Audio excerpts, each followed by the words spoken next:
Sir, what's your name? My name is Colonel Don Galli, Commander of Task Force Falcon, 3rd Combat Aviation Brigade, 3rd ID.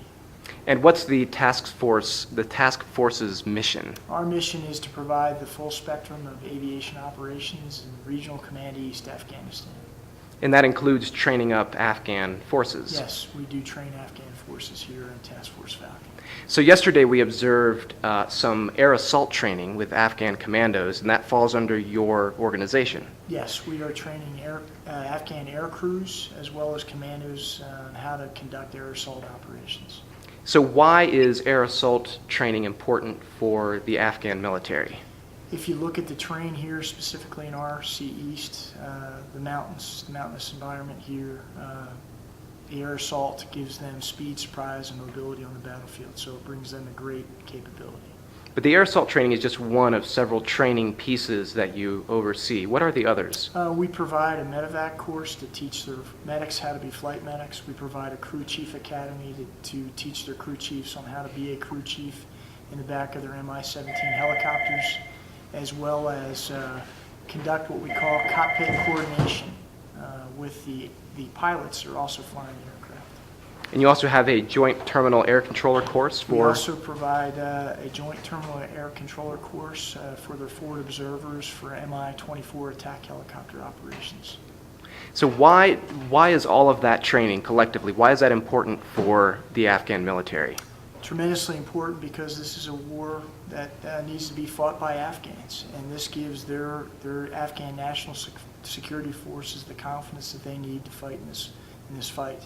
So ultimately, they'll be entirely self-sufficient and independent? That's the objective, and we're working very, very hard to get to that point, and we've so far been very successful.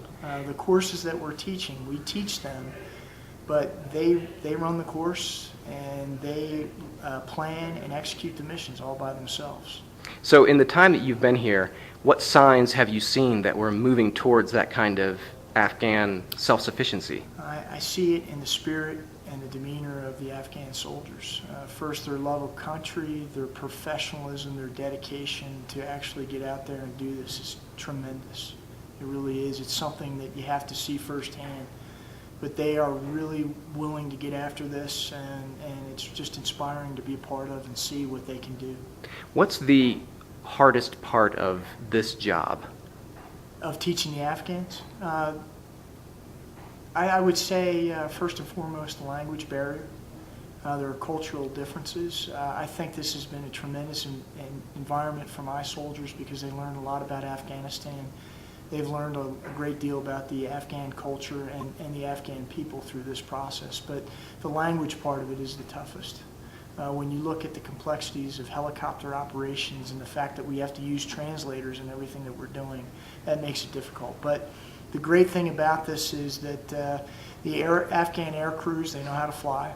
The commandos, they know how to do what they've been trained to do. So they really take to this like fish to water, and it's worked out. But initially, it's the language barrier. If you could tell one thing to an audience of Americans about your job or about the part of the war effort that you see and you're involved in on a daily basis, what would it be? I would say that what we're doing with the Afghan National Security Forces is by far the most rewarding part of what we're doing here. We're making a difference, and this difference will help the Afghan people, and it is definitely helping the Afghan National Security Forces. So what's next for you? The next phase of the training is these air crews and the commandos will actually partner with my battalions and go out and conduct combat operations.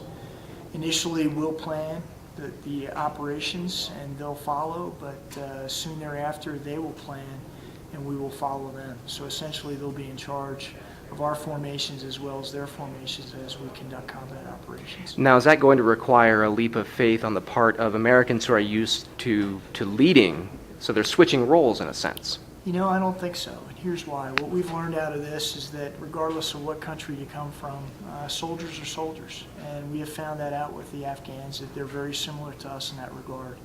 And we got to remember this is their war, and we're here to protect the population, and no better way to do that than have Afghan soldiers protecting Afghan people. So I think this is a great way forward, and we're very encouraged by it.